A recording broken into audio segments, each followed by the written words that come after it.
Assalamualaikum warahmatullahi wabarakatuh. Perkenalkan, nama saya Pranata dari 10 PPLG 1.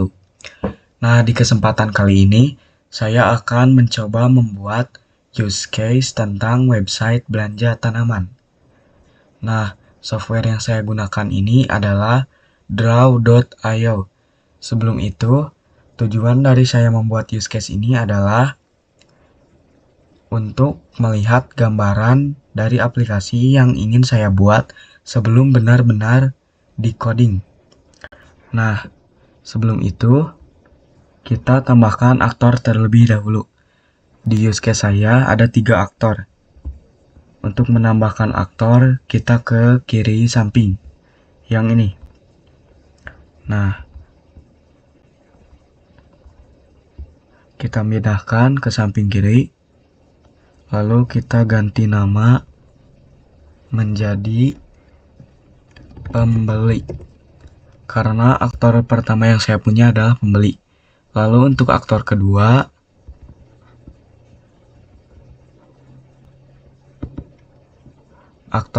saya punya penjual tanaman.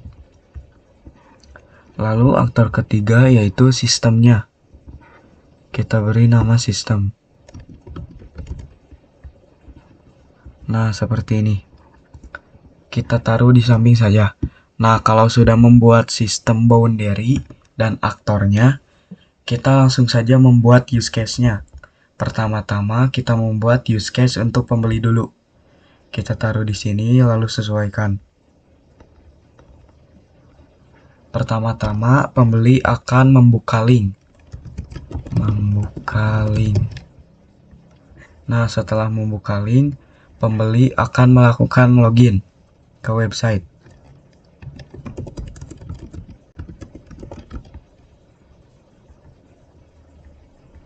Nah, setelah melakukan login, barulah masuk ke layar awal website. Jadi kita tambahkan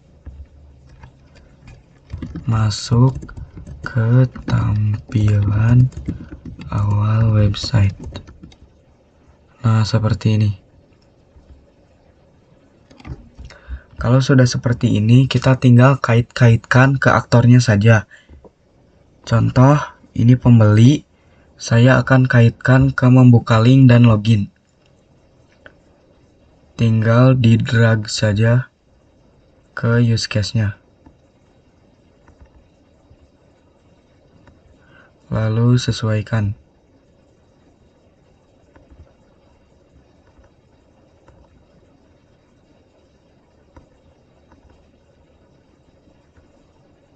Nah, seperti ini. Lalu untuk masuk ke tampilan awal website akan dikelola oleh sistem.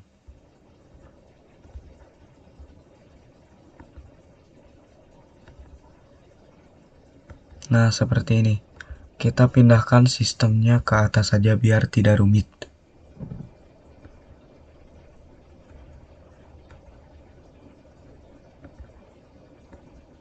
Aduh.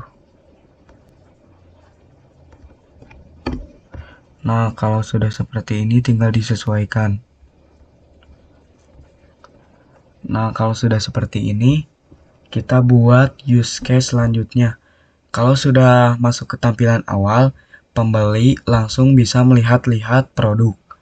Jadi kita tulis melihat tanaman. Kita sesuaikan, lalu kaitkan ke aktor. Nah, seperti ini.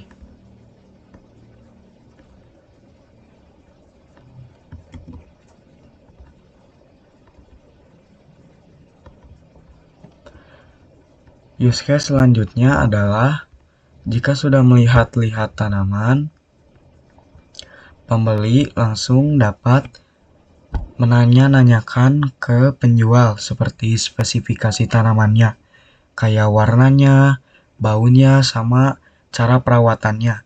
Langsung bisa tanya-tanya ke penjual.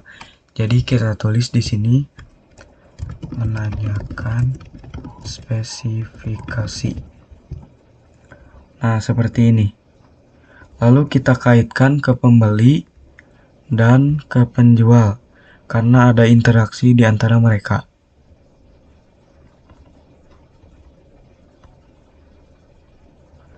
Tunggu, kita benarkan dulu sistemnya.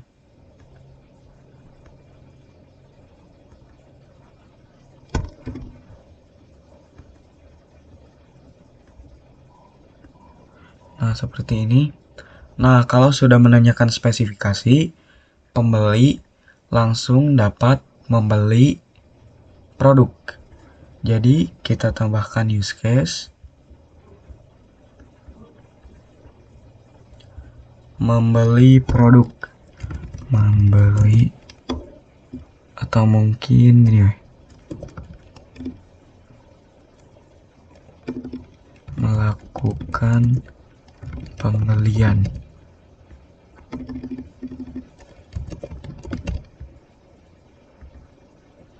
Nah, seperti ini. Nah, kalau sudah, kita kaitkan seperti tadi ke pembeli. Karena pembelilah yang melakukan pembeliannya. Karena sistem boundary-nya agak sempit, kita besarkan saja. Nah, seperti ini. Kalau sudah melakukan pembelian, pembeli pun langsung dapat memberikan alamat dan melakukan pembayarannya. Jadi kita tulis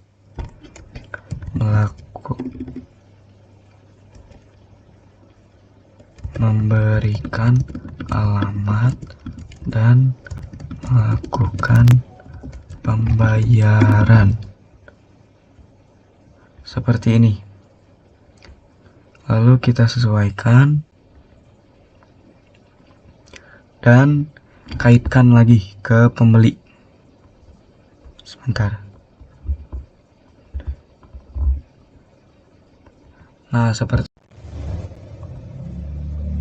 Nah, kalau sudah seperti ini, pembeli pun kayak dapat berubah pikiran gitu.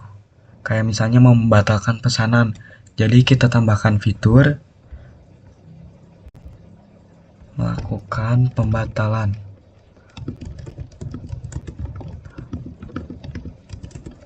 Pesanan. Nah, seperti ini. Lalu seperti biasa, kaitkan ke pembeli dan juga penjual, karena pembatalan ini harus disetujui penjual juga.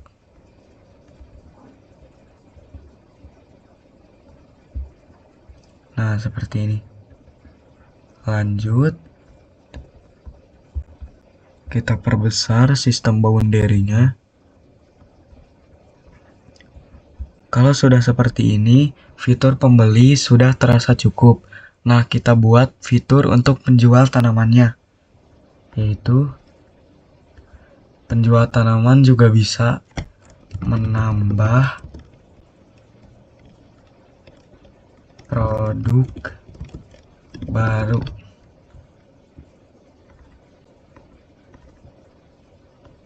Lalu kita kaitkan ke penjual, karena ini fitur penjual. Kalau sudah seperti ini, tambahkan lagi mengurangi atau menghapus saja. Menghapus produk, atau mungkin tulis saja tanaman.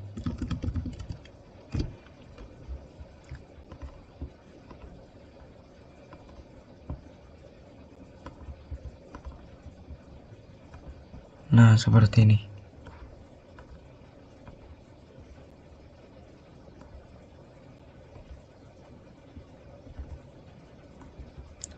Ini juga kita ganti saja. Menambah tanaman baru. Nah, kalau sudah seperti ini terasa cukup. Tapi menurut saya ada yang kurang. Sebentar. Nah, coba kita lihat lagi. Di sini pembeli dapat membuka link, lalu login, dan masuk ke tampilan awal. Begitu juga penjual, membuka link, login, lalu masuk ke tampilan awal. Akan dikelola sistem untuk login dan masuk ke tampilan awal. Nah, bila sudah masuk ke tampilan awal, pembeli dapat langsung melihat-lihat tanaman. Terus juga menanyakan spesifikasi ke penjual tanaman. Berarti kita tambahkan ke sini. Nah, karena saling menanyakan ke penjual. Nah, kalau sudah menanyakan ke penjual, pembeli pun dapat melakukan pembelian ke penjual. Jadi, kita tambahkan yang kurangnya. Nah, bila sudah melakukan pembelian, pembeli pun dapat memberikan alamat dan melakukan pembayarannya ke penjualnya. Jadi kita tambahkan lagi seperti yang tadi ke penjual. Nah, pembeli pun dapat melakukan pembatalan pesanan kalau misalnya berubah pikiran. Lalu penjual juga bisa kalau misalnya stoknya habis gitu. Nah, untuk fitur penjual juga dapat menambah tanaman baru, kayak katalog baru. Terus juga menghapus tanaman kalau misalnya stoknya udah habis. Nah, terakhir ada fitur logout untuk pembeli dan penjual bila perlu. Nah, segitu saja review use case yang saya buat ini. Semoga dapat membantu semuanya. Dan maaf bila ada yang kurang. Wassalamualaikum warahmatullahi wabarakatuh.